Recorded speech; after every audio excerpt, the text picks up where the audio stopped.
Bismillah, Assalamualaikum warahmatullahi wabarakatuh. Waalaikumsalam warahmatullahi wabarakatuh. وعليكم السلام ورحمة الله وبركاته. Waalaikumsalam warahmatullahi wabarakatuh. Alhamdulillah, wassalatu wassalamu ala rasulillah wa ala alihi wa ashabihi wa mawalah wa la hawla wa la quwwata illa billah. Ashhadu an la ilaha illallah wahdahu la syarikalah wa ashhadu anna muhammadan abduhu wa rasuluhu la nabiyya wa la rasula ba'dah. Amma ba'du. Asatidah yang semoga dirahmati oleh Allah Subhanahu wa taala. Alhamdulillah. Ya, segala puji bagi Allah Subhanahu wa taala yang memberikan kita kesehatan dan juga kesempatan. Sehingga pada pagi hari ini kita bisa berkumpul dalam rangka saling berbagi, ya, saling mengisi, kemudian juga saling diskusi dalam dunia khususnya pendidikan Al-Quran.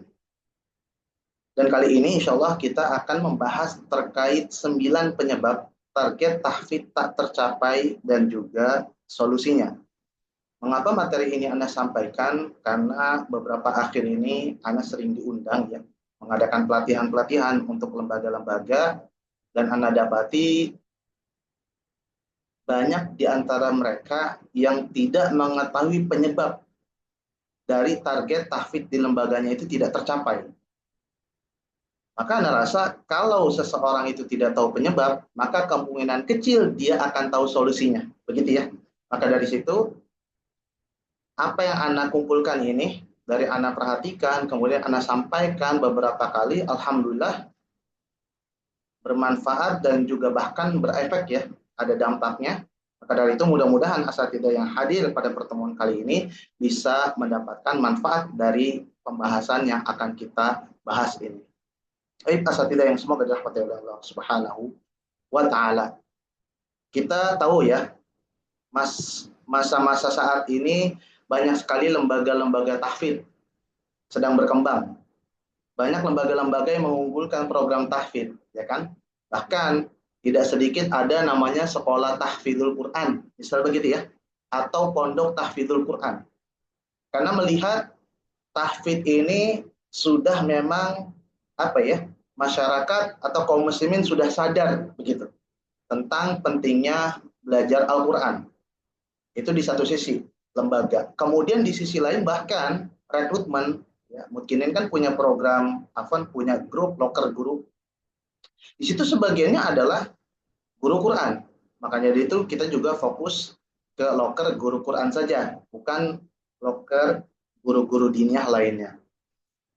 Nah, di satu sisi ketika lembaga ini sedang berkembang, ya, banyak lembaga tahfidz bermunculan di mana-mana, akan tetapi ketika di perjalanannya mereka itu mendapatkan kendala, khususnya target tahfidz yang tidak tercapai. Ya, ada beberapa faktor, ketidaksiapan manajemen, dan lain sebagainya. Maka dari itu, mudah-mudahan webinar yang akan kita bahas pada kali ini, 9 penyebab target tahfidz tercapai dan juga solusinya, bisa menjawab permasalahan yang dihadapi oleh asatidzah saat ini dan juga bisa mendapatkan solusinya dan juga bisa dipraktekkan setelah webinar ini selesai. Nah, asatidzah yang semoga dirahmati oleh Allah Subhanahu wa taala. Anda ingin menyampaikan dahulu ya terkait masalah 9 penyebab ini. Jadi dari beberapa webinar dan juga pelatihan yang Anda sampaikan, itu terkadang lembaga-lembaga itu langsung meminta ke anak itu materi. Misal contoh, Ustadz, tolong bahas tentang bagaimana memaksimalkan orang tua. Gitu. Atau mereka langsung minta, Ustadz tolong membahas tentang manajemen halakoh. Jadi dari dasarnya target tahfidz tidak tercapai, langsung meminta materi spesifik, misal contoh komunikasi dengan orang tua, atau contoh lainnya manajemen halakoh. Nah, di sini Anda dapati itu kurang tepat. Kurang tepat, karena kenapa? Ketika misal kita sudah perbaiki komunikasi dengan wali murid, tapi hal yang paling utamanya, ya nanti di sini penyebab pertamanya itu belum selesai, itu sangat-sangat berat. Sangat-sangat berat. Maka dari itu, runtutan ini itu bisa jadi acuan asatidah dalam melihat dan mengevaluasi semua penyebab-penyebab dari target tahfidz di lembaga asatidah yang tidak tercapai tersebut. Baik ya. Maka yang pertama, Ana memasukkan penyebab pertama sekali itu jumlah seluruh kurikulum yang terlalu banyak. Kenapa ini?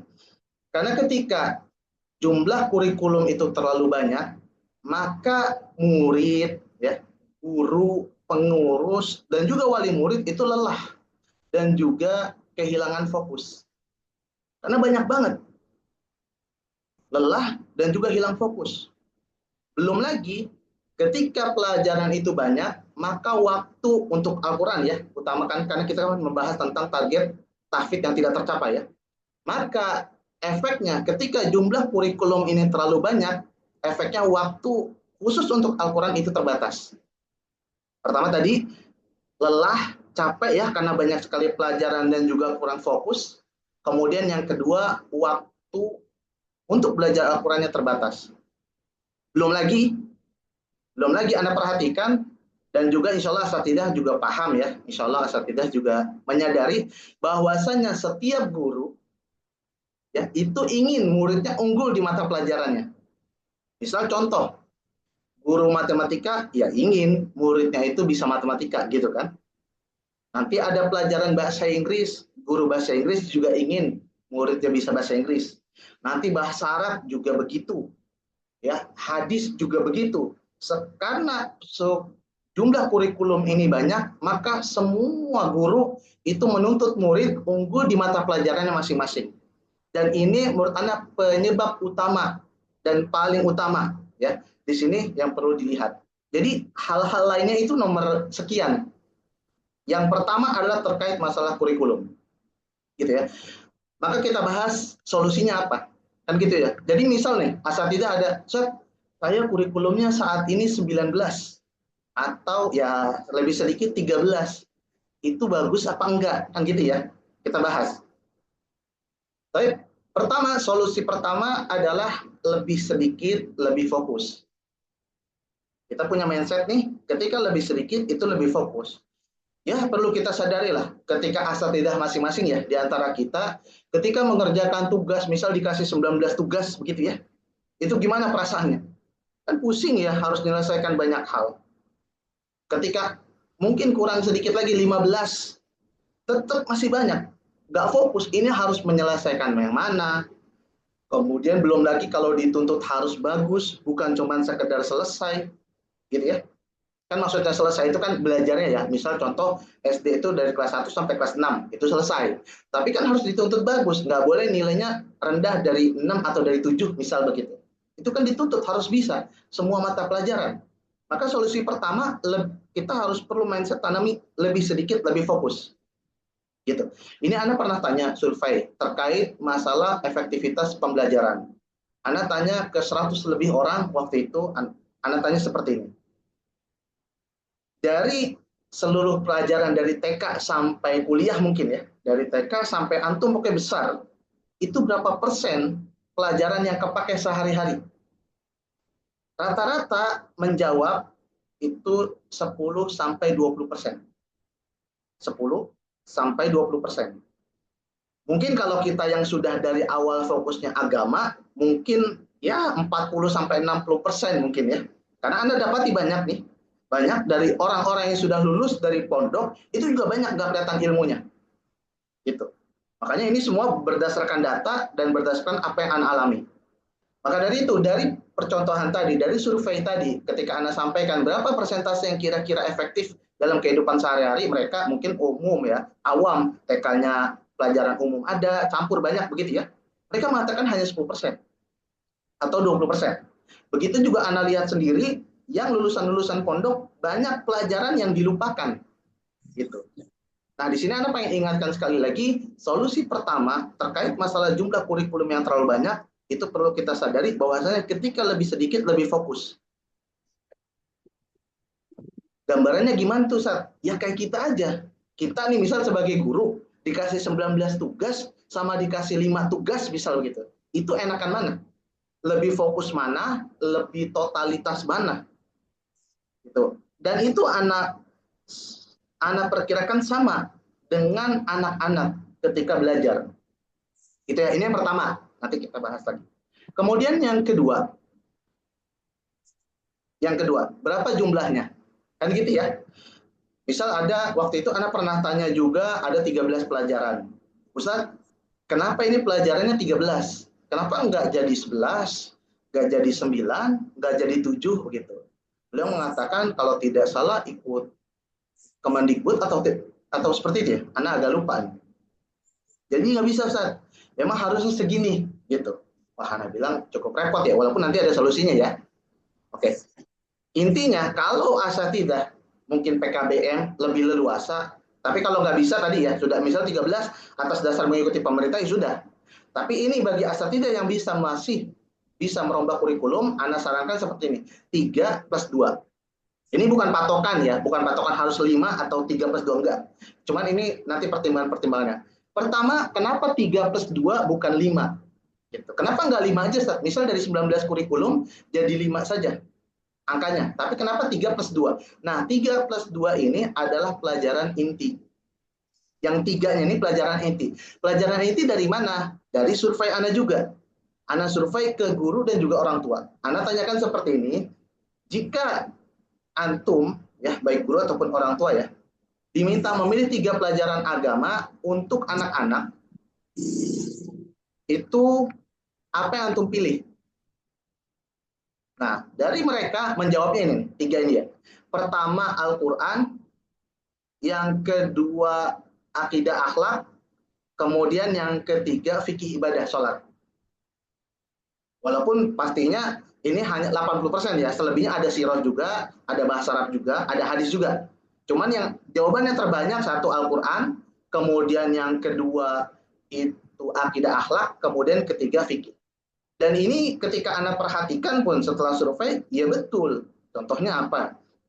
Ketika orang belajar Al-Quran, masa ada orang misal di usia 30 tahun, saya udah nggak mau baca Quran. Kan nggak mungkin ya, gitu ya.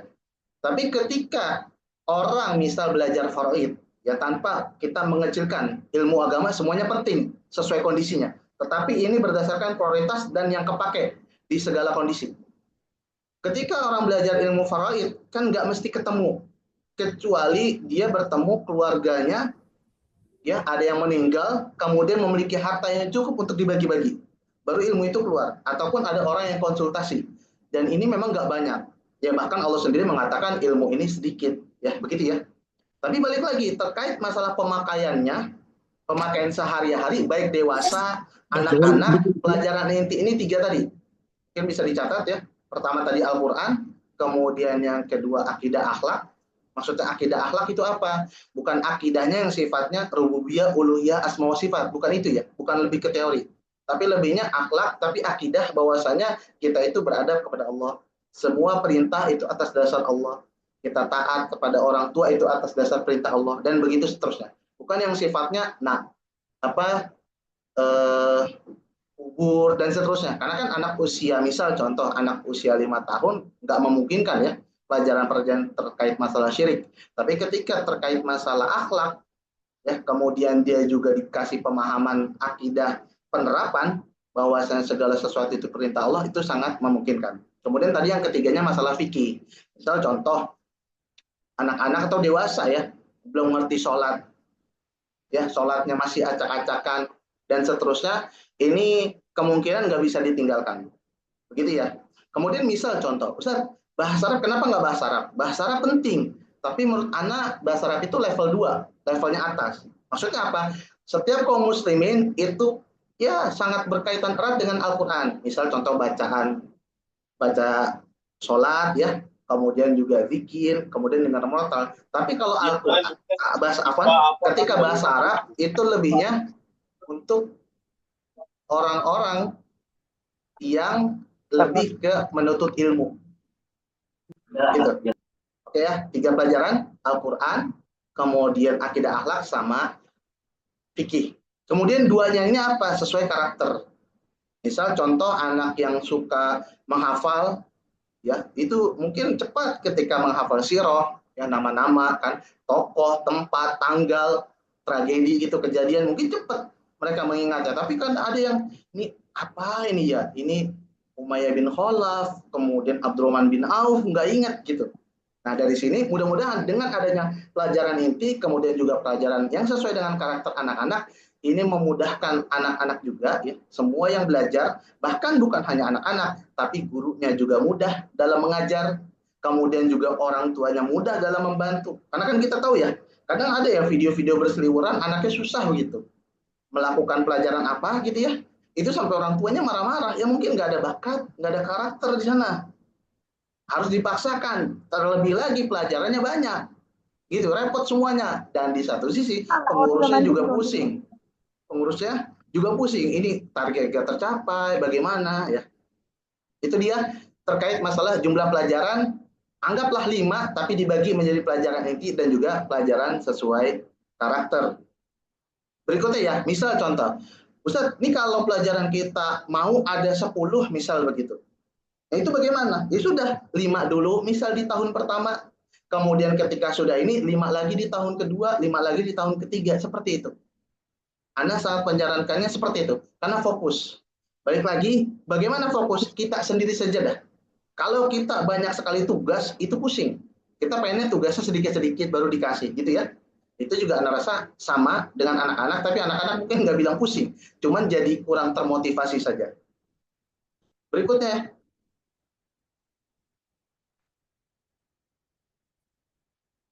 oh ya, Afwan, terkait masalah ini, terkait masalah jumlah kurikulum yang terlalu banyak, kemudian setelah Anda sampaikan materi ini, jadi Anda pernah menyampaikan ini ketika webinar di tahun 2021 di masa pandemi.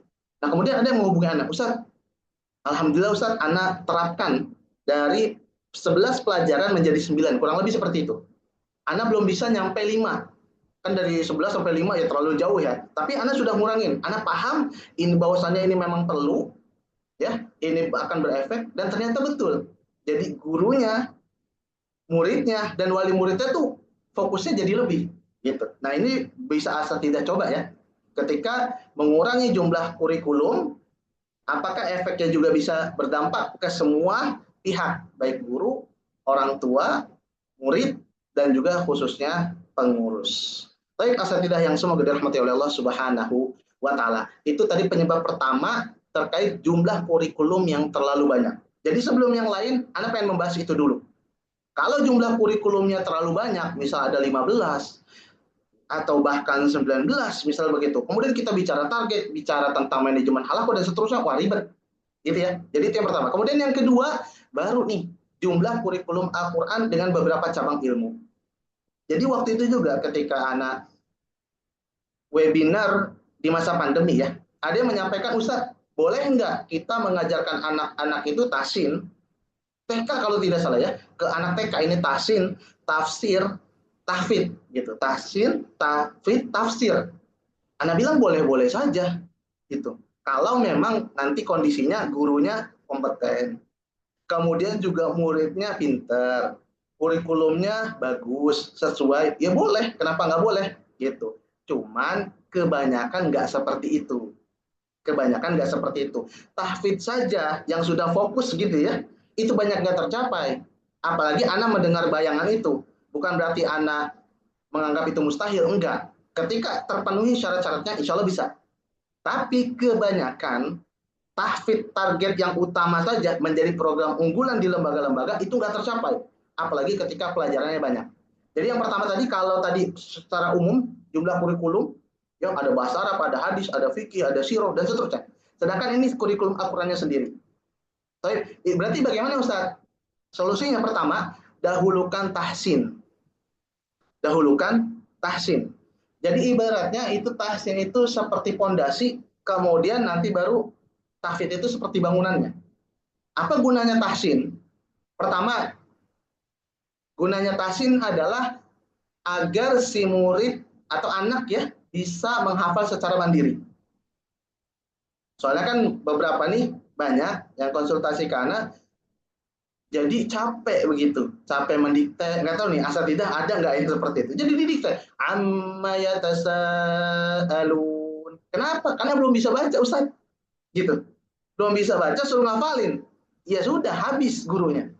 Maka dari itu tahsin dulu. Kemudian yang kedua fungsinya lagi selain bisa mandiri, baca mandiri, setorannya juga minim kesalahan. Ketika dia ditahsin, nanti tahsin ada itunya ya, ada penjelasannya lagi. Ketika dia bisa tahsin, dia minim kesalahan. Misal contoh kul auzu, masa begitu? Kan gitu ya. Huruf qafnya seperti kaf, ainnya seperti hamzah, dalnya seperti zai, berantakan semua. Akhirnya dikoreksi lagi. Harusnya fokus menghafal setoran, jadi dikoreksi. Gara-gara fokusnya berantakan. Kemudian yang ketiga, nggak kalah penting, yaitu bisa murojaah sendiri.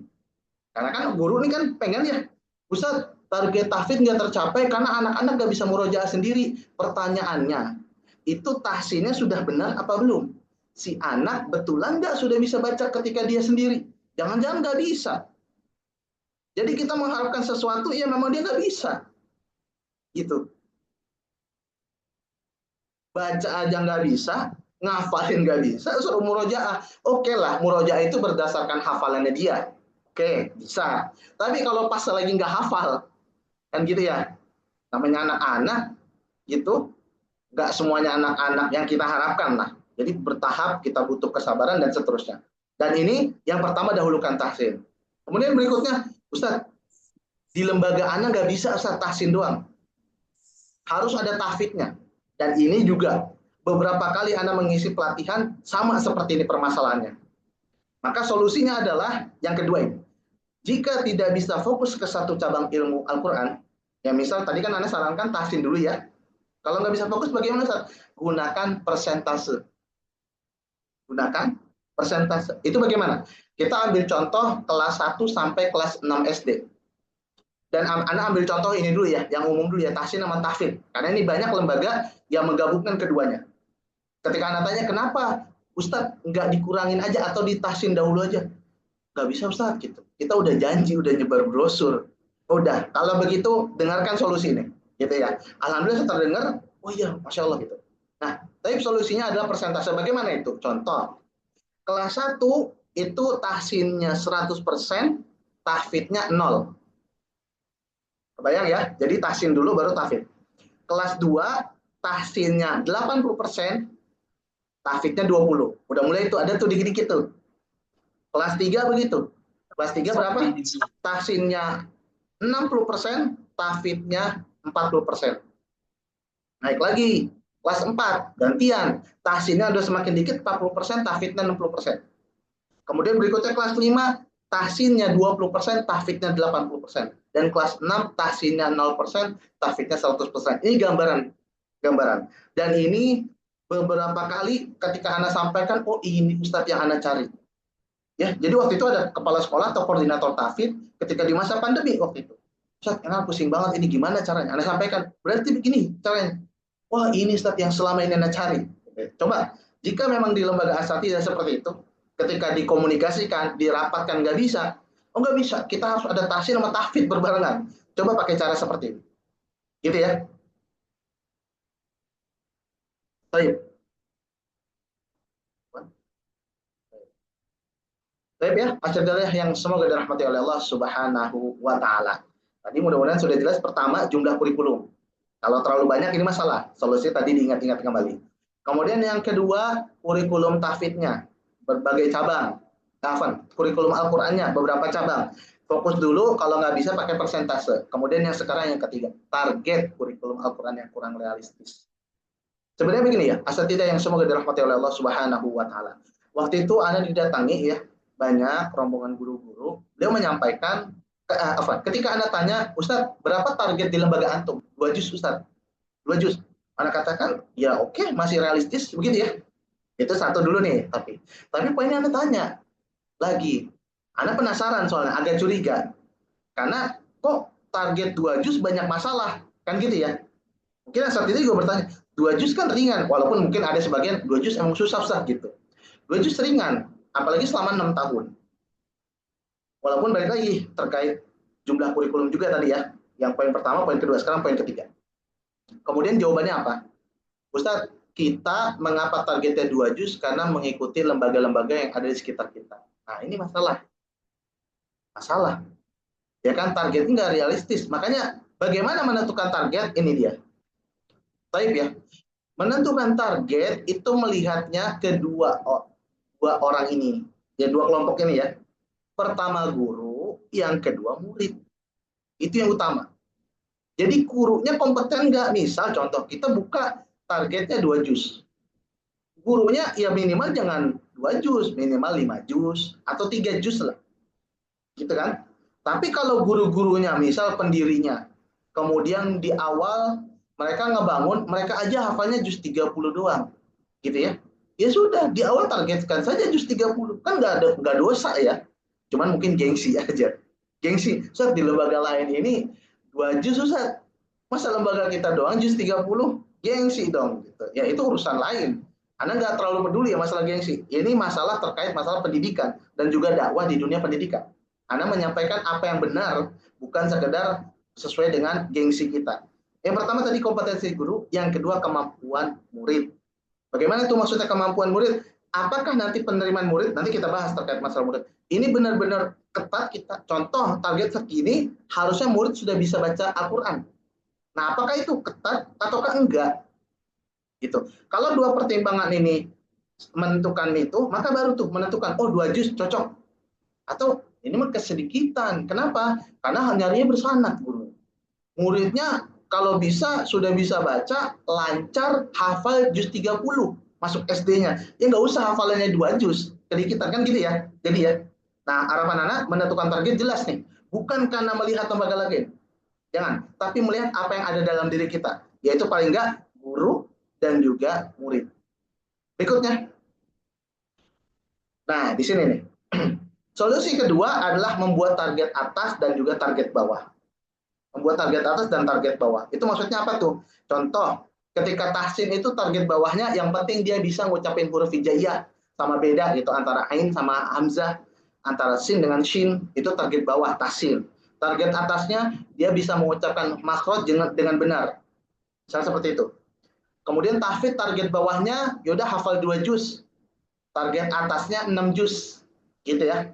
Kemudian misal tafsir nih, kalaupun ada tafsir, yaudah tafsirnya tafsir juz 30 atau tafsir surat Al-Fatihah dan surat-surat pendek, yang penting sekedar tahu arti. Nah, sedangkan target atasnya tahu arti juga ya, tahu makna plus asbabun nuzul. Misal seperti itu. Dibuat target atas target bawah. Ini ketika Anda sampaikan, waktu itu Anda pelatihan ya. Beliau ini ya susah ya antara keinginan yayasan dengan adanya di lapangan. Kejadian atau apa yang terjadi di lapangan. Kenapa? Karena yang terjadi di lapangan hanya sekitar 10% tercapai dari target yang ditentukan oleh yayasan. Nah, ini kontra terus ini, begitu. Anda katakan, ya sudah, kalau memang ketua yayasannya tidak bisa menurunkan, gitu ya, ya sudah, itu dijadikan target atas, sedangkan kita buat juga target bawah. Jadi target yayasan nggak kita hilangkan, target kita berdasarkan data yang sudah kita dapat setiap semester, setiap tahun, itu juga jadi bisa ada evaluasi. Gitu ya. Karena kalau 10%, dan ini nggak sedikit ya Asaf itu. Makanya Anda sampaikan ini sangat-sangat penting. Jadi beberapa lembaga itu tercapai targetnya 10%. Ya memang targetnya agak tinggi. Cuman kan kecil. Ada kesalahan di sana dalam menentukan target. Kemudian yang kedua, nanti terkait masalah evaluasi. Ada juga yang ringan, misal 2 juz atau 3 juz, tercapainya cuma berapa? 40%. Padahal ringan. Nah, itu apa yang salah tadi ya? Ini yang ketiga, terkait masalah target kurikulum Al-Quran itu sendiri. Ya, yang solusi yang kedua, buatkan target atas dan juga target bawah.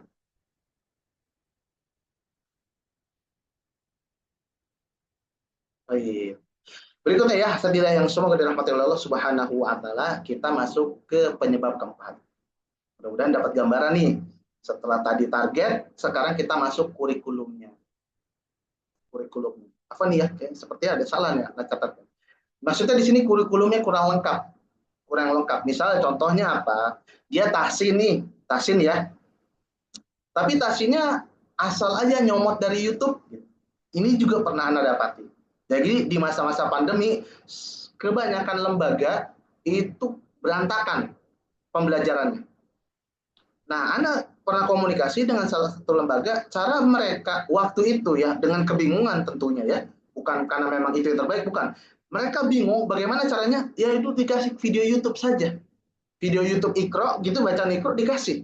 Kemudian hari Jumatnya disetorkan, bukan baca langsung, disetorkan. Nah ini kan kurikulum nih, terkait masalah kurikulumnya. Ya masa begitu?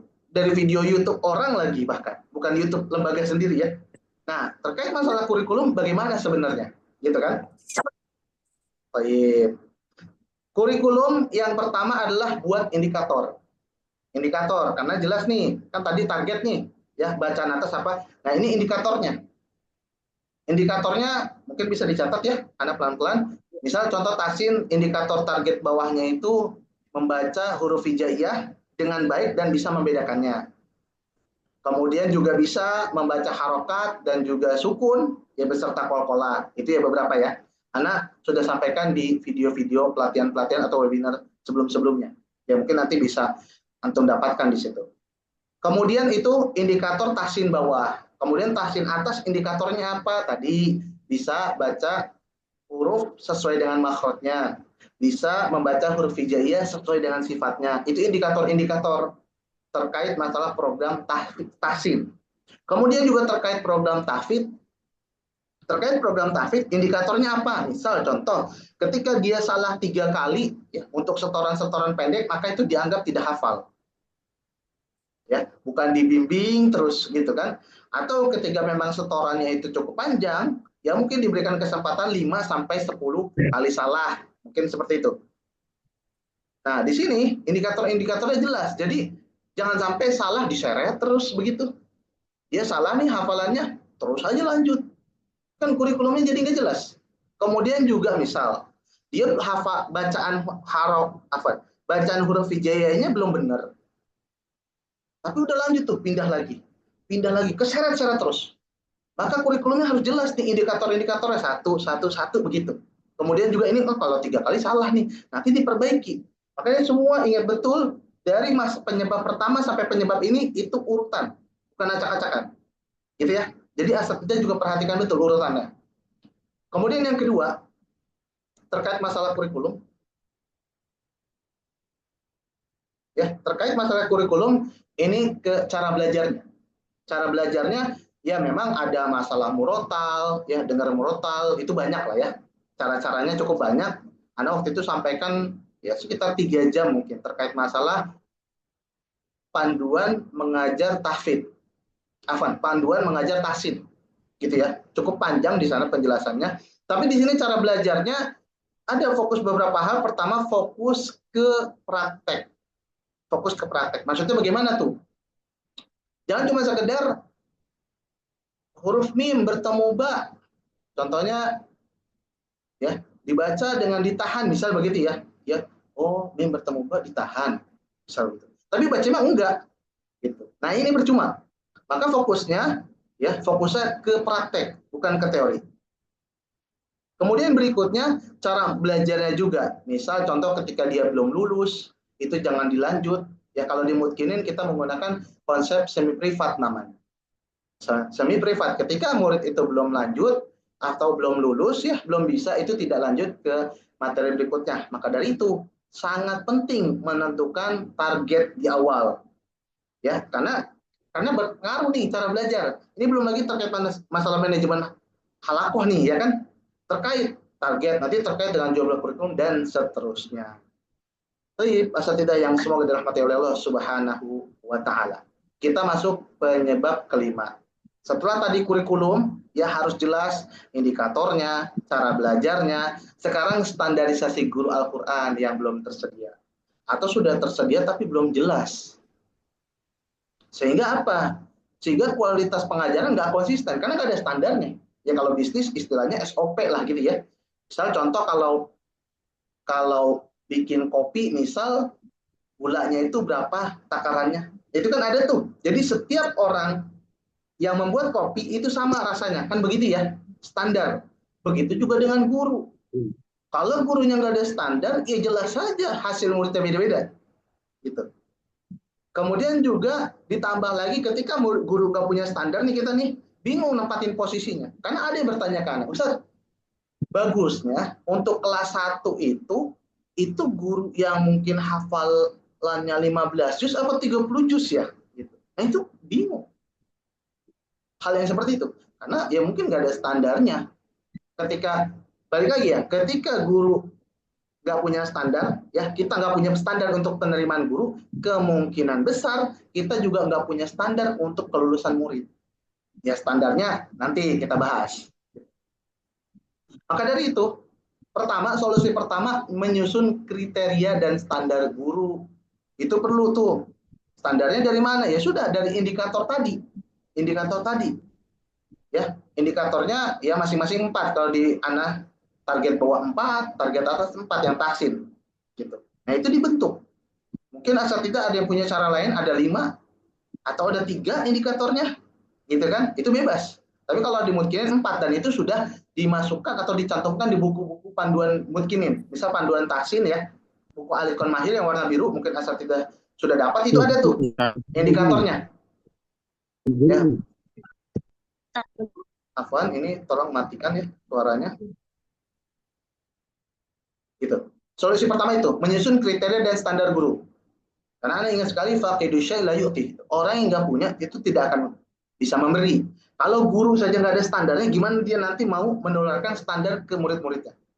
Maka dari situ dibuat tuh standarnya. Oh, guru harus seperti ini. Kalau mungkin sudah ya tadi ya, 4 untuk target bawah atau nanti grade B, nanti kita bahas, kemudian 4 di atas. Berikutnya, solusi yang keduanya, baru gunakan grade pengajar. Grade pengajar, ini mungkin bisa dicatat ya, asal tidak. Kalau di Mudkinin, sebetulnya grade itu kita bagi 3. Pertama grade C, ya paling bawah, kemudian juga grade B, kemudian grade A. Kalau grade C ini nggak jadi pengajar. Kalau grade C, ya karena salah bacaannya. Dia kena lahan jalinya. Gitu kan, lahan jalinya bermasalah. Nah, kalau grade B, gitu ya, grade B, lahan jalinya aman, tapi lahan khofinya belum. Gitu. Misal, contoh ya huruf sinnya belum ngalir suaranya, rohwahnya belum ada, gitu kan. Sedangkan grade A aman, baik lahan jali ataupun lahan khofi. Jadi itu tebal tipisnya aman. Ya, itu mudah tuh. Mengkategorikannya, Mudkinin menjadikan kategori itu C, B, dan A. Dan untuk pengajar, Mudkinin hanya menyarankan minimal grade B. Grade C jangan. Grade C jangan. Gitu. Karena nanti bermasalah nanti kehafalan anak-anak. Gitu ya. Grade B yang paling minimal yaitu dia terbebas dari lahan jali. Sedangkan yang grade A juga terbebas dari lahan jali dan khofi. Gitu. Gunakan grade ini ringan kan mungkin gambarnya banyak guru ini kayak apa sih gitu. Tahsin tuh kayak apa? Mungkin sebagian ada yang belum tahu dari asatidzah. Nah, ini dari apa yang Mudkinin lakukan dan alhamdulillah berjalan. Gitu ya. Berikutnya juga penempatan. Penempatannya yang tadi pertanyaan, Ustaz, ini penempatannya di mana ya? Ya sudah, perlu disadari ketika kelasnya rendah, tempatkan guru yang bukan yang rendah ya, yang minimal. Contoh, ketika kelas 6 dan kita punya guru yang bersanad, ya sudah tempatkan guru bersanad di kelas 6. Misalnya contoh begitu ya. Kalau guru yang belum bersanad, tapi bacanya sesuai standar sanad, ya betul maksudnya ya, ya sudah tempatkan di kelas yang bawahnya. Begitu. Begitu juga itu dari sisi bacaan. Walaupun yang bersanad biasanya sudah hafalannya 30 juz ya. Sekarang kita masuk ke hafalan. Kalau guru yang 30 juz ya sudah ngajar yang atas kelas 6. Itu sebagai motivasi, mungkin dia mau lulus. Tapi kalau yang hafalnya 6 juz misal, itu ngajar yang kelas 1. Begitu. Jangan dibalik. Nanti yang hafal 30 juz ngajar kelas 1, padahal dia hafalnya masih 0, masih ngeraba-raba. Boleh sebagai motivasi, boleh. Tapi kalau ngajar, anak rasa nggak efektif. Ya, penempatannya kurang tepat. Gitu, untuk ngajar berkesinambungan begitu pertemuannya. Itu nggak efektif. Maka dari itu, setelah kita tahu standar, maka penempatannya juga harus tepat. Jangan sampai kebolak-balik. Jangan sampai yang bagus di bawah, pas sudah ke atas, buyar lagi murid-muridnya. Karena gurunya nggak berkompeten di bagian atas. Ya. Kemudian yang keempat, ketika itu dia dibuat pelatihan terus guru-gurunya. Ya dilatih sambil kita berbenah ya lembaga. Berbenah untuk membuat indikator-indikator. Tadi ada grade B, grade A, begitu. Nah, pelatihan-pelatihan. Baik, asal tidak yang semua dirahmati oleh Allah Subhanahu wa Ta'ala. Kita sekarang masuk ke penyebab keenam. Penyebab keenam yaitu seleksi murid yang belum memiliki aturan. Ini bahasa anak saja ya. Maksudnya bagaimana itu, Ustaz? Jadi gak sedikit di antara pengajar-pengajar mengeluhkan targetnya tidak tercapai, itu ya faktornya mungkin manajemen halaku atau orang tua mungkin. Padahal salah satu penyebab adalah seleksi muridnya juga nggak ada aturannya gitu. Nggak ada aturannya, misal contoh targetnya udah di awal nih, udah 15 juz, misal gitu ya. Target di awal 15 juz, walaupun dari targetnya belum tentu benar nih. Oke lah, kita anggap aja target 15 juz. Kemudian seleksi muridnya harusnya minimal sudah bisa baca, atau lebih mantap lagi dia sudah pernah hafal juz 30 atau surat-surat pendek. Gitu ya. Supaya apa? Supaya bisa ngejar dalam waktu 6 tahun. Tapi ternyata enggak. Akhirnya diributin oleh pengajar. Ini kenapa nggak tercapai? Kenapa nggak tercapai? Ya seleksi muridnya ini yang jadi masalah. Maka dari itu, gimana solusinya? Kita bahas. Solusi pertama harus ditentukan nih muridnya di lembaga kita. Apakah murid tertentu saja, yang terpilih saja? Maksudnya tadi, misal contoh target 15 juz. Contoh ya, walaupun ini harus dikoreksi dulu nih. Target 15 juz contoh. Apakah murid yang memang harus yang sudah bisa baca dan juga bahkan harus sudah pernah hafalan, ya baik juz 30 ataupun surat-surat pendek? Apakah harus itu? Gitu. Walaupun ya dampaknya adalah kuota nggak terpenuhi. Ya. Misal contoh kuota penerimaan PPDB 30 murid, tapi yang daftar sesuai kriteria cuma 20 atau bahkan 10. Apakah seperti itu? Ataukah yang kedua, ya sudah inklusif, semuanya bisa masuk, yang penting kuota terpenuhi, ya, untuk operasional. Nah, kalau begini, baik lagi tuh, penentuan targetnya. Tadi ingat ya, ketika penentuan target, masalah kompetensi guru dan juga kemampuan murid. Nah, itu yang berikutnya, yang penyebab keenam terkait masalah murid. Maka dipilih nih, kalau memang ya sudahlah, semua bisa diterima, yang penting memenuhi kuota, walaupun kita seleksi yang paling terbaik di antara itu. Berarti kemungkinan eksklusif. Gitu, kalau masih lepas-lepas. Gitu ya. Kemudian berikutnya. Solusi yang kedua, namanya murid kan ketika tadi inklusif ya, banyak beragam, maka dibuatkan hal ini. Tadi ingat gak? Target itu ada target atas, target bawah. Ingat ya? Nah, ketika dibuat target karena murid ini inklusif, beragam kemampuannya, kemudian juga kita sudah buatkan target atas dan juga target bawah, maka solusi tambahannya adalah terkait masalah murid, yaitu ada kelas tambahan untuk murid yang unggul ataupun murid yang tertinggal. Maksudnya bagaimana Ustaz? Misal contoh, kalau tadi anak katakan ada lembaga yang dari yayasan maunya 15, tapi ketika di lapangan tercapai cuma 10%. Maka dibuat target bawah. Kan target atasnya dia lebih utama daripada target bawah. Kan gitu tuh. Maka untuk ini dibuatkan kelas tambahannya untuk yang tertinggal. Gitu. Karena kelas unggul ya sudah, targetnya sudah segitu. Gitu kan. Kebalikannya, ketika kita memang menargetkan target bawah, murid-murid karena inklusif, udah target bawah aja dah. Misal hafalannya tadi 15 juz nggak usah. 6 juz nggak usah juga, yang penting 2 juz aja. Gitu ya. Karena ini kita nggak tahu nih, mungkin ada yang belum bisa baca Quran, ada yang juga di rumahnya kondisi orang tuanya juga seperti itu, gitu ya. Ya sudah, kita targetkan bawah, tinggal dibuatkan kelas untuk anak-anak yang unggul, begitu. Maksudnya bagaimana? Jangan sampai anak-anak yang unggul, yang punya potensi lebih, hanya hafal segitu saja. 2 juz saja, itu gampang bagi dia. Rajin dia, di rumahnya didukung orang tuanya, dia juga pinter, cepat tangkap, kebetulan dapat guru yang bagus, tapi di lembaga nggak menyediakan target atas, ya sudah. Jadinya potensinya nggak maksimal. Gitu ya. Makanya target atas, target bawah penting. Nah, tinggal masalah tadi, ketika target bawah, sediakan kelas tambahan untuk kelas anak-anak yang unggul. Jadi maksimal tuh, potensi tetap dapat. Walaupun misal kita bilang ke lembaga-lembaga atau apa, ke wali murid, target kita hanya 2 juz. Mungkin, misal gitu ya. Tapi ada anak-anak pinter, ternyata dia bahkan TK-nya itu 2 juz. Ya sudah, dibuatkan kelas unggulan, diakselerasi.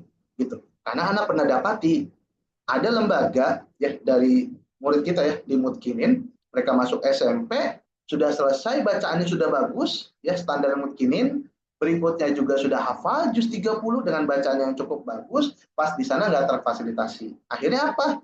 Ya sudah nggak nambah pelajaran di tahun pertamanya. Karena apa? Target di kelas itu, yang SMP ya, target di kelas itu adalah ya sudah dia bisa baca bagus dan juga hafal juz 30. Kebetulan sudah semua dimutkinin. Akhirnya nggak dapat apa-apa. Maka dari itu target buat target atas, target bawah. Nah, tinggal dibuatkan kelas. Kalau target bawah, buatkan kelas atas. Kalau target atas, buatkan kelas yang bawah. Gitu ya, asatidzah yang semoga dirahmati oleh Allah Subhanahu wa taala. Baik, berikutnya kita masuk ke penyebab ketujuh, manajemen halakoh yang kurang tersusun. Kurang tersusun. Kenapa ini? Karena banyak di antara asatidzah bertanya, Ustaz, ini gimana ya? Umur 30. Kita bingung, setorannya kapan? Setoran murojaahnya kapan? Nambahnya juga nggak sempat. Caranya bagaimana? Misal muridnya 30 gitu. Caranya bagaimana? Nah, ini terkait masalah manajemen hal apa yang kurang tersusun. Solusinya apa? Kita bahas. Pertama, solusinya adalah terkait merapikan manajemen itu antara waktu dan murid. Itu utamanya itu dulu. Waktu dan murid. Misal contoh, waktu pertemuannya berapa? Sejam, misal contoh ya. Muridnya berapa? 20. Bisa nggak disimak semua? Misalnya setoran hafalan ya. Atau bacaan juga begitu. Bisa nggak disimak semua tuh, 20. Nah, ini pertimbangan. Dua hal itu. Terkait jumlah waktu dan juga jumlah murid. Itu solusi untuk merapikan halakoh. Kemudian berikutnya, yang kedua adalah kelompokan berdasarkan usia dan kemampuan. Ya, ini kan kadang acak-acakan bingung atau belum yakin lah gitu. Mungkin sudah ngelakuin tapi belum yakin. Ustaz, cara ngerapikan halakoh atau pengelompokan halakoh itu berdasarkan apa sih? Ya sudah berdasarkan nih. Pertama berdasarkan usia, atau yang kedua berdasarkan kemampuan. Maksudnya usia juga bisa kelas ya. Bisa kelas. Maksudnya begini, kelas 1 sama kelas 1. Semua tuh. Walaupun ada kelas 1 yang belum bisa baca. Hijaiyah juga belum. Ada yang sudah hafalannya juz 30 bahkan juz 29. Yang penting kelas 1. Gitu. Itu pertama, berdasarkan usia. Kemudian yang kedua berdasarkan kemampuan. Contoh, dia kelas 1. Tapi dia udah hafal juz 29. Dia gabung sama kelas 6 yang juga baru hafal juz 29. Nah, itu pengelompokan dari segi usia maupun kemampuan. Atau digabung biar lebih dekat-dekat lagi. Kalau murid kita banyak, itu didekat-dekatin lagi. Jadi paling enggak kelas 1 jangan sampai kelas 6 lah, Sat, gitu. Dari kelas 1 gabung sama kelas 2 aja. Atau gabung sama kelas 3, ya boleh. Dideketin. Jadi antara usia dan kemampuan itu didekat-deketin. Gitu. Nah, ini solusi terkait masalah manajemen halakoh. Jadi mudah-mudahan bagi asatidzah yang sudah menjalankannya, mudah-mudahan lebih yakin lagi. Berikutnya, solusi yang ketiga baru konsep pembelajaran. Karena kadang mungkin sudah terlanjur nih, sudah satu kelas muridnya 30, 36 atau ya kurang-kurang 24 lah. Itu gimana Ustaz? Nyimaknya saja bingung, gitu ya. Ya sudah, pakai konsepnya. Entah pakai konsep semi privat ataukah konsep kelas. Misal, muridnya itu sedikit, lebih cocok pakai konsep semi privat. Itu di istilah di Mutkinin ya. Jadi murid itu dikoreksi satu persatu, disimak satu persatu. Selesai semuanya, bukan satu persatu si fulan A, B, C selebihnya ditinggal, enggak, semua. Semua begitu. Nah, sedangkan konsep kelas ya mungkin satu guru mengarahkan atau mungkin ketika hafalan bacanya bareng-bareng. Ya, kemudian yang kedua selain bacanya bareng-bareng, ditesnya juga sebagai sampel saja. Misal contoh murid ada 30. Sebagai sampel 5 lah gitu, yang penting cukup atau 10. Di hari itu yang penting ternyata lancar. Gitu. Baik lagi ini menentukan target ya. Anak Arab semua masih ingat semua urutannya. Baik, ini solusi yang ketiga terkait merapikan halakoh. Bagaimana cara pembelajarannya? Konsep pembelajarannya. Apakah konsep kelas yang tadi banyak nggak apa-apa, tapi pakai konsep kelas. Target jangan tinggi-tinggi. Bisa tuh bareng-bareng. Misal contoh karena memang targetnya cuma 2 juz selama 6 tahun, ya kan jadi enak tuh ya, dikit-dikit.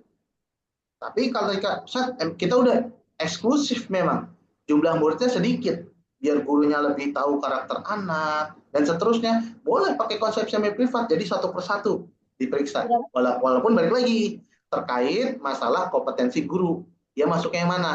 Itu apakah grade A ataukah grade B? Itu yang diingat lagi ya. Berikutnya, penyebab ke-8, baru ini terkait masalah evaluasi ujian yang tidak efektif. Tidak efektif. Ini agak bahaya nih. Anda sering dapati ya, Anda sendiri mungkin pernah merasakan ya. Merasakannya bagaimana itu? Jadi ujian itu misal nih contohnya saja.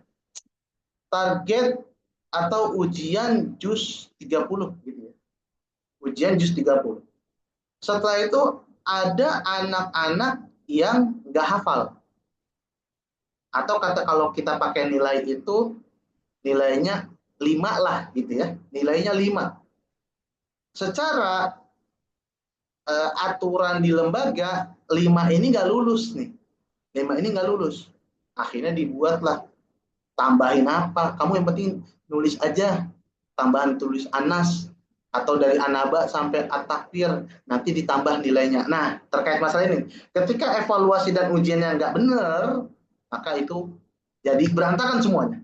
Berantakan itu apa? Ya kayak tadi, lembaga sudah menargetkan, kemudian contohnya lagi misal 10%. 10% ini mungkin nggak dilaporin. Atau ketika dilaporin tapi ya nggak diberikan evaluasi lah gitu. Akhirnya ya tahun berikutnya begitu lagi. Makanya kita bahas. Solusinya pertama nih ya, terkait masalah ujian itu fokus ke praktek dulu. Itu dia. Ini diperhatikan. Maksudnya praktek itu ya kalau tasin ya terutama ya, itu bukan teori-teori tapi prakteknya. Walaupun teori silakan. Teori kan ini ya, tulisan-tulisan ini sifat tafashi itu untuk huruf apa? Huruf shin, huruf sin, huruf sod, huruf dot, misal begitu. Kadang kan namanya ujian itu asal tidak mungkin tahu ya, kita harus terbuka lah. Karena kan ada ya kalau pilihan ganda itu A, B, C apa D ya. Kayaknya D enggak ada huruf dot. Huruf sod apa huruf sin apa huruf shin ya. Nggak tahu, akhirnya disilang. Nah, kan begini kan kalau teori. Tapi ketika praktek kan langsung baca tuh. Anda utamakan fokus ke situ. Karena ketika mereka jadi imam, ketika mereka jadi guru, mereka nggak pakai nilai-nilai begitu. Mereka praktek mencontohkan ke murid-murid. Maka asatidzah juga mendidiknya seperti itu. Anak-anak diujinya prakteknya, bukan teori. Walaupun boleh, teori ada boleh. Gitu ya. Berikutnya. Kemudian nih, yang kedua adalah solusi yang kedua nih terkait masalah ujian, nilai itu sebagai alat ukur. Apa nih ukur ini ya?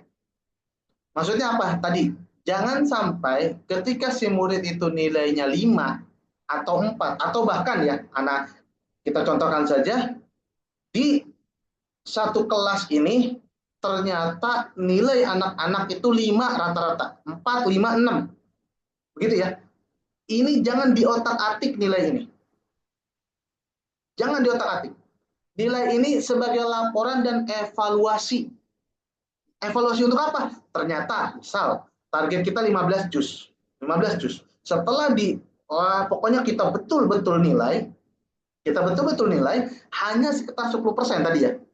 Itu jangan diotak-atik supaya jadi evaluasi nantinya. Jangan ditambahinnya ke siapa? Mungkin kepala sekolah ya takutlah gitu ya. Laporan ke atasan oke, aman gitu, nilai bagus, nilai hafalannya. Atau juga ke orang tua, nih ayah bunda, anak-anaknya hafal, padahal nggak hafal. Jangan dimain-main. Karena kenapa asatidzah? Ketika kita nilainya itu akurat, ketika kita melihat suatu nilai itu akurat, maka kita bisa mempertimbangkan suatu dengan lebih tepat. Ingat ya, catat itu ya. Ketika kita melihat suatu data itu akurat, nilai itu akurat, maka kita bisa mengambil pertimbangan yang tepat. Misal contoh sajalah gitu. Dokter alatnya itu diotak-atik. Coba asatidzah bayangkan. Dokter nih, gitu, penyakit panas diotak-atik tuh. Alatnya nggak bener. Yang tadinya mungkin berapa gitu ya, jadi naik. Akhirnya dikasih obatnya salah. Begitu juga dengan pendidikan. Nilai itu sebagai alat ukur, bukan diotak-atik. Sehingga kita tahu treatment berikutnya. Oh, targetnya dikurangi. Oh, gurunya diberikan pelatihan. Oh, ternyata muridnya sesuai kemampuannya nanti dipilihnya ya harus begini standarnya. Itu. Ana ingin sekali mengingatkan ini, penting sekali.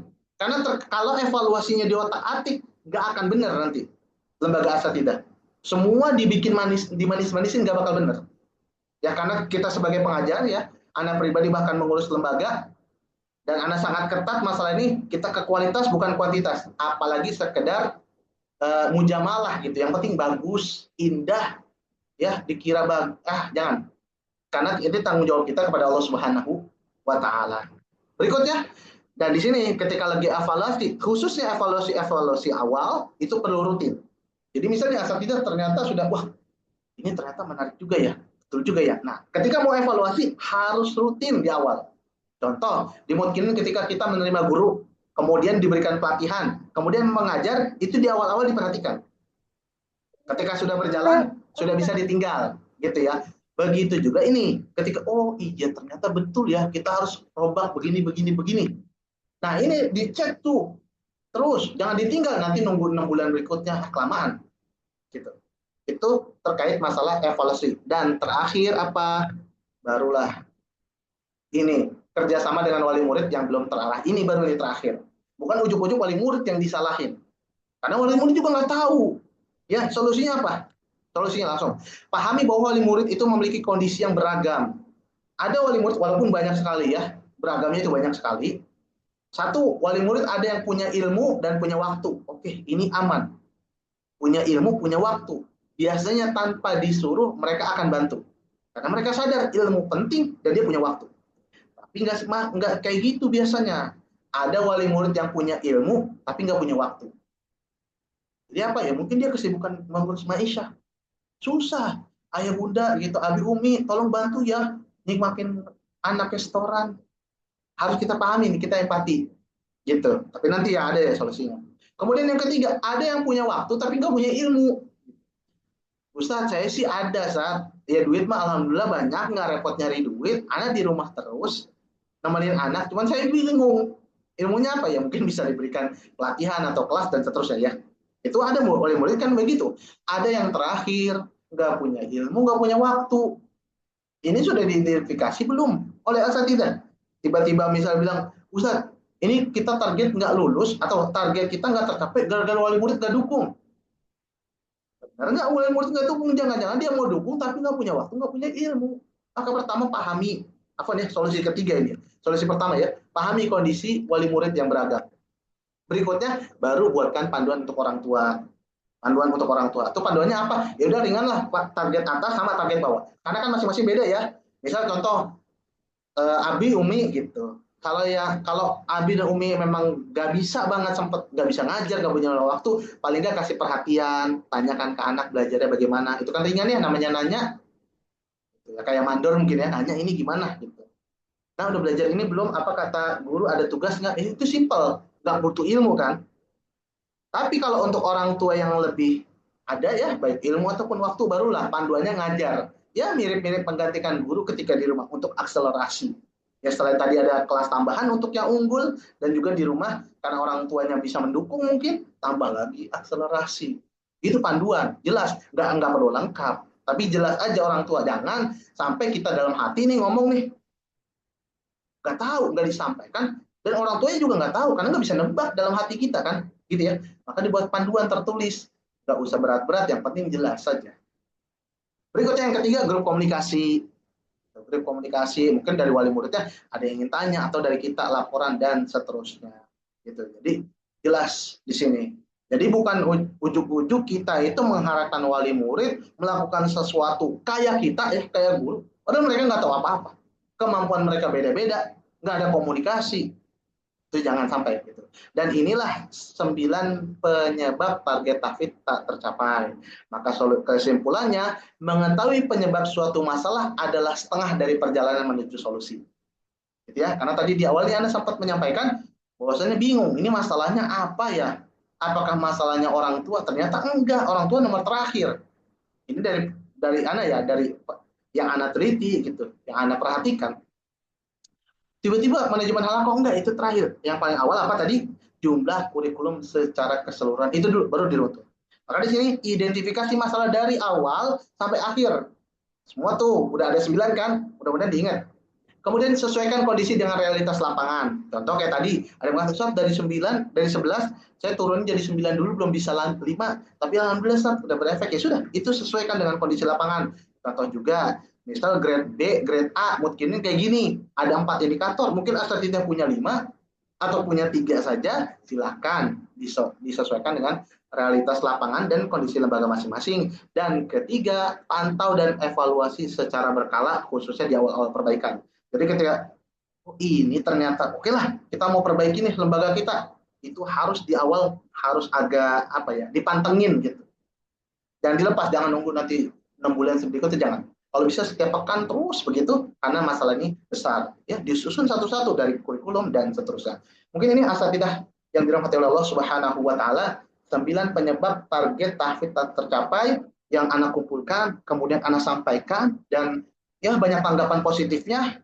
Tapi ini secara ringkas ya, secara ringkas. Mudah-mudahan ini bisa bermanfaat untuk asatidzah semua yang hadir pada kali ini dan juga bisa terjawab selama ini. Oh, itu ternyata. Berarti saya masuk ke bagian ini, itu bagian agak belakang, misal gitu. Atau di bagian ini, oh iya betul, tapi ada setelahnya, gitu ya. Baik, mungkin itu yang bisa Anda sampaikan. Kali ini kita masuk ke sesi tanya-jawab. Tafadhol, silakan diangkat tangannya dulu. Jawab, silakan. Rama Diati, tafadhol, Ustazah. Silakan teleponnya. Assalamualaikum warahmatullahi wabarakatuh. Ustaz, Waalaikumsalam warahmatullahi wabarakatuh. begini Ustaz, sebenarnya saya kan kami mendidik anak sendiri di rumah homeschooling Anak gitu. sendiri, oke.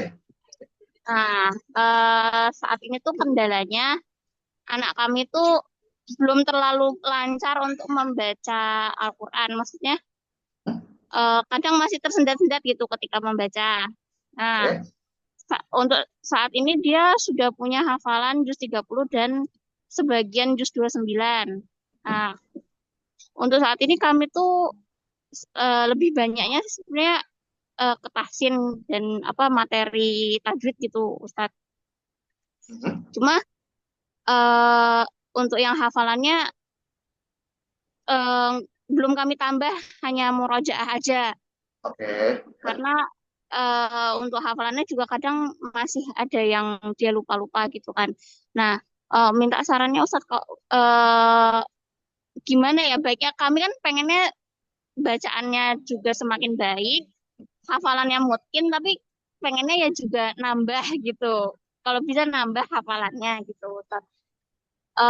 Sebaiknya seperti apa ya? Karena usianya berapa? 8 tahun, Ustadz.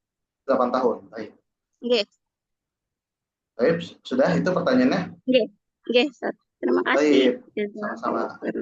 Oh iya, Masya Allah ya, pertanyaan terkait masalah ya pengen nambah hafalan, tapi juga memang hafalan ada lupa-lupa, kemudian juga ingin memperbaiki tajwid, apalagi di usia 8 tahun.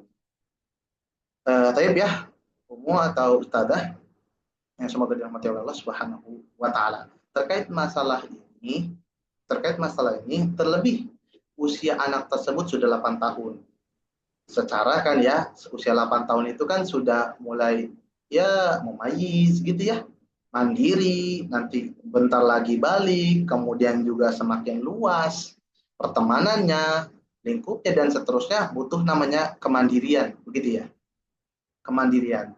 Baik, kalau misal sebelumnya dengan ditalkin saja, ya mungkin caranya mungkin dari kecil seperti itu, ya itu bagus untuk sebelum-sebelumnya ya. Tapi ketika memang sadar, memang harusnya anak tersebut itu mandiri. Supaya tadi yang Anda sampaikan, kalau kan begini ya, tadi kan Anda sampaikan kalau nggak bisa harus digabung tadi pakai persentase, tadi sudah jawabannya. Cuman kalau memang utamanya, ya sudah perbaiki dulu tahsinnya. Jadi perbaiki dulu tahsinnya, dan ini berfungsi tadi untuk dia bisa mandiri ketika menghafal, mandiri bacaannya juga minim kesalahan. Tadi kan ada salah-salah atau ada lupa-lupa gitu ya. Kemudian juga bisa murojaah. Kan ini murojaah ini kan membantu biar nggak lupa kan. Walaupun ada faktor lain terkait masalah cinta Al-Qur'an, kedisiplinan dan seterusnya. Nah, kemudian berikutnya lagi adalah faktor orang tua. Apakah Umu gitu atau abinya itu betul-betul standar atas grade A misal ya, apa yang ditetapkan oleh Mutkinin, yaitu terkait masalah pengucapan makhorijul huruf. yang sesuai dan juga sifatnya. Apakah seperti itu? Jika tidak, berarti gunakan target bawah. Maksudnya apa? Ya sudah, minimal huruf-huruf hijaiyah itu dibaca jelas, benar, dan juga tidak saling mirip. Seperti contoh hamzah dengan ain. Ya itu dulu ya, itu target dasarnya. Sesuaikan kemampuan umum ya. Kalau memang bisa pengajar yang bisa dapat grade A, ya alhamdulillah. Tapi kalau nggak bisa tadi, minimal bacaannya standar bawah, kemudian balik lagi, murojaahnya diperkuat, utamakan murojaah daripada ziyadah. Ya, kaidahnya qallilil miqdar aktsirit tikror. Sedikitkan kadar nambahnya, tapi perbanyak murojaahnya. Itu kuncinya, mungkin kan begitu ya. Walaupun caranya banyak lagi nanti. Begini begitu dari awal sampai akhir dan seterusnya lah. Pakai otak kanan, otak kiri mungkin gitu ya. Itu banyak.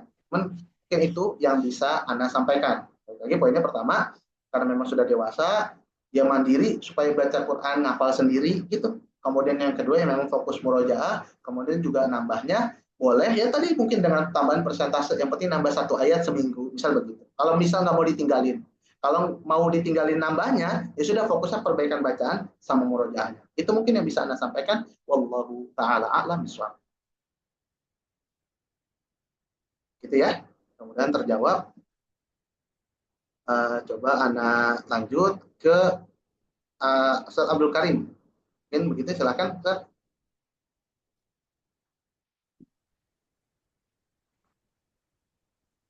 Assalamualaikum Ustaz. Waalaikumsalam warahmatullahi wabarakatuh. Kaifal Ustaz? Alhamdulillah bikhair, insyaallah. Alhamdulillah, semoga sehat semua Ustaz dan keluarganya Ustaz. Amin.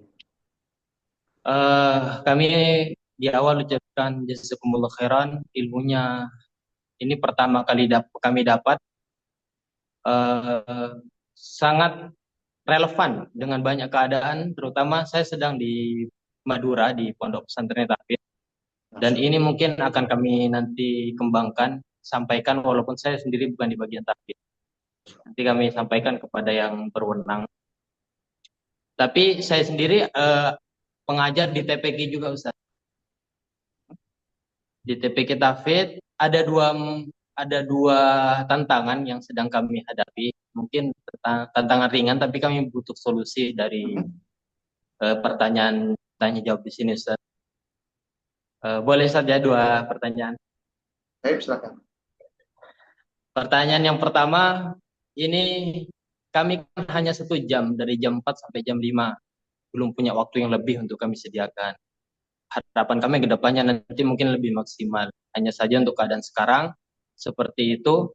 Dan di TPA kami kan dari sekolah yang bermacam-macam. Yang mana di paginya itu ada yang dari tahfidz, ada yang bukan. Dari sekolah SD atau MI-nya. Nah, kebetulan yang dari tahfidz ini bermacam-macam juga Ustaz. Akhirnya hasil yang kami, bukan hasil ya, yang sedang kami pegang ini anak-anak bermacam-macam, termasuk ada salah satu anak yang sudah kelas 6. Hafalannya sudah juz 30 di target sekolahnya. Baru masuk ke tempat kami terima karena kami belum punya standar. Mungkin nanti kurikulum ini juga nanti akan kami buat ke depannya. Nah, itu hafalan sudah juz 30 tapi panjang pendeknya masih amburadul. Mungkin bagaimana solusinya itu untuk mengatasi itu nanti Ustaz? Sedangkan dia sudah kelas 6. Yang pertama atau langsung pertanyaan kedua Ustaz? Baik, langsung. Baik, pertanyaan yang kedua. Ini saya baru 2 tahun megang, tapi karena saya dari nol tidak paham tentang bagaimana manajemen TPQ, akhirnya saya belajar. Mungkin ini juga di tahun ketiga ini akan kami perbaiki terkait sistemnya. Nah, ini berkenaan dengan wali santri. Kondisi anak ini di kami kan 1 jam Ustaz, di TPQ. Sedangkan bersama sekolah dan wali santri, di luar TPQ itu selebihnya di luar TPQ. Ada wali yang tadi kata Ustaz ya, kondisinya dia memiliki ilmu tapi tidak memiliki waktu. Ada yang memiliki waktu tapi tidak memiliki ilmu. Ada yang memiliki keduanya, ada yang tidak memiliki keduanya.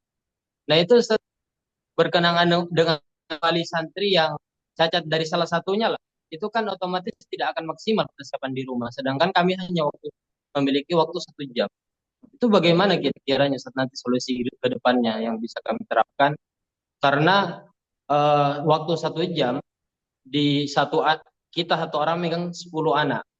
Dan satu anak ini kalau kita kasih waktu hanya 10 menit, sepertinya kurang, Ustaz. Sedangkan ada tilawah, ada murajah, dan ada ziyadah. Gitu, Ustaz.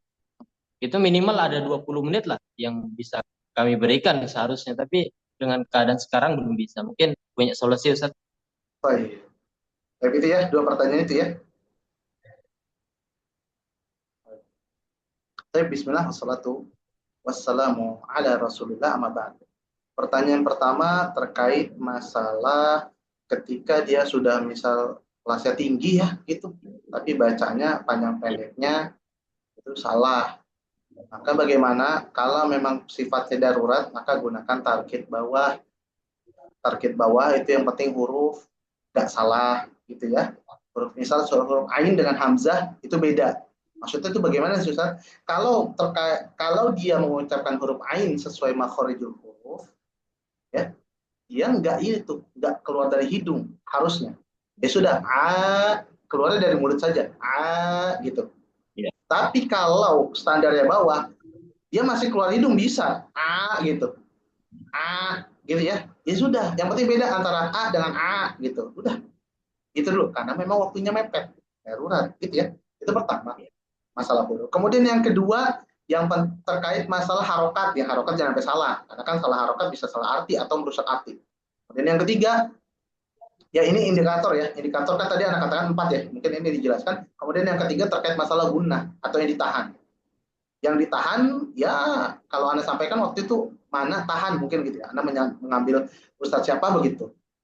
Semoga Allah merahmati beliau, semoga Allah melindungi beliau. Amin. Amin. Beliau menyampaikan mana tahan gitu, maksudnya mim nun ditahan. Itu kan umum dasarnya begitu ya. Hukum-hukum tajwid kan terkait masalah hukum mim dan hukum nun. Termasuk mim tasydid, nun tasydid ditahan. Tahan sama enggak itu fokus tuh. Qul a'udzu birabbin, ditahan di situ. Kemudian yang ketiga terkait masalah panjang pendek. Panjang pendek ya sudah di 3 saja gampangnya. Pendek yaitu 0, panjang yang mat tabi'i itu 2, kemudian selebihnya mat fari itu 6, misal begitu ya, 6. Ya kan? Biar lebih mudah, pendek, panjang 2 harokat sama 6. Jadi panjang 2 harokat ya diayun saja, misal Bismillahirrahmanirrahim. Satu ayunan ya. Ringan seperti itu. Itu 4 indikatornya. Kemudian untuk cepatnya, sudah diulang-ulang dulu. Misal contoh, kamu perhatikan ya terkait masalah nun sama mim, gitu ya. Ini kan ditahan. Ya udah latih innahu. Ya itu terkait masalah apa? Kadarnya. Terkait masalah kadar ini kan dia tahu mungkin secara teorinya begini. Nah, itu kadarnya bagaimana? Nah, itu diulang aja misalnya 10 kali satu pertemuan itu. Supaya nyempel dulu, supaya nanti di contoh-contoh lain ini ditahannya kayak tadi loh, gitu.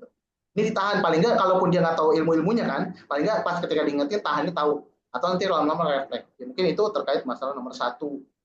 Kemudian nomor 2 terkait masalah jumlah waktu, kemudian wali murid, menurut Anda jawabannya tadi ya, selama sepanjang ini fokus lagi, jangan-jangan permasalahan utama adalah target kurikulumnya terlalu banyak. Itu dari situ urutannya. Jawaban Anda persis seperti yang Anda sampaikan dari awal sampai akhir. Atau jangan-jangan targetnya terlalu banyak, atau kurikulumnya belum jelas, atau manajemennya belum jelas, baru kok wali muridnya. Ya, jadi jangan ujuk-ujuk ke wali murid ya. Wali murid itu bagian terakhir. Wali murid bagian terakhir. Itu dia yang Anda bisa sampaikan. Wallahu ta'ala alam biswab. Tafadhol, mungkin satu pertanyaan lagi ya. Satu pertanyaan lagi, kemudian rekamannya Anda matikan. Wayakum. Begini ya, satu rekaman lagi, satu pertanyaan lagi, habis itu Anda tutup rekamannya untuk di-save. Kalau mau lanjut pertanyaan, jadi Anda rekam berikutnya, nanti silakan. Asal tidak kalau mau bertanya, insya Allah Anda menyempatkan waktu ya, sampai mungkin zuhur di daerah sini. Begitu mungkin ya, supaya yang menyimak juga materi pertanyaan juga nggak terlalu banyak, tetapi juga yang mau bertanya di sini kan kayaknya banyak ya, karena ini permasalahan dasar sekali, dan ini urgent sekali gitu. Jadi Anda paham betul, mudah-mudahan Anda bisa menyempatkan waktu, dan alhamdulillah di sini bisa. Mungkin begitu ya caranya ya. Jadi nggak terlalu banyak pertanyaan, tapi pertanyaan tetap Anda rekam, jadi bisa disumak ulang juga. Jadi sesi ulang.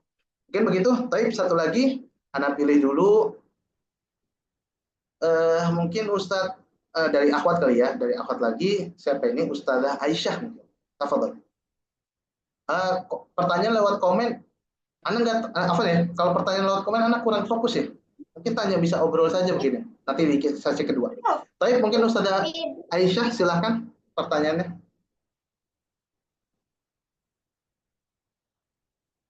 Ada? Assalamualaikum Ustaz. Waalaikumsalam warahmatullahi wabarakatuh. Akan silakan Ustazah. Izin bertanya, Silakan. Ana sebagai musyrifah halaqah SMA, Ana ingin bertanya bagaimana cara menghadapi santri SMA yang masih tidak bisa mencapai targetnya, meskipun kami sudah berikan target bawah. Baik. Itu saja pertanyaannya. Nah Ustaz, mohon penjelasannya. Syukran jazakumullah khairan. Iya, Bu. Jadi terkait masalah ketika sudah dibuatkan target bawah, kemudian juga tetap tidak tercapai, ini ya bisa lagi tadi urutan lagi ya, masalah kurikulum. Itu bagaimana kurikulumnya? Sudah maksimal belum? Kemudian juga gurunya sudah maksimal belum? Kemudian juga baik lagi seleksi muridnya sendiri. Itu betul-betul sesuai standar apa tidak gitu. Atau maksudnya minimal dimungkinkan atau memang dari awal ya dari sisi baca belum bisa mungkin gitu ya. Kemudian dari sisi ketika dia belajar juga lambat. Apakah seperti itu faktornya gitu. Secara umum semua masalah tadi dipertimbangkan tadi ya dari awal dulu ketika sudah dibuat target bawah kan berarti Anda nggak tahu nih apakah kurikulum secara umumnya itu juga sudah ringan kah? Itu jangan-jangan target bawah tapi pelajarannya juga banyak dituntut semua oleh guru masing-masing. Guru tahfidz target bawah aja kamu nggak bisa, nanti juga gitu. Guru matematika kamu tambah-tambahan aja nggak bisa. Semuanya bilang nggak bisa semua, akhirnya nggak bisa. Itu balik lagi untuk masalah ini, Ana masih sama ya jawaban Ana seperti penjelasan Ana dari awal sampai akhir. Gitu. Ana perlu identifikasi lebih lanjut apakah si muridnya itu sesuai standar penerimaan murid dan lain-lain. Mungkin itu Ustazah ya yang bisa Anda jawab. Wallahu ta'ala a'lam bishawab. Gitu. Baik ya, asatidzah yang semoga dirahmati oleh Allah Subhanahu wa taala. Sampai sini dulu Anda rekam sesi 1 ya, jadi bisa disimak yang lain. Selebihnya nanti mungkin Anda rekam lagi sesi kedua. Baik ya.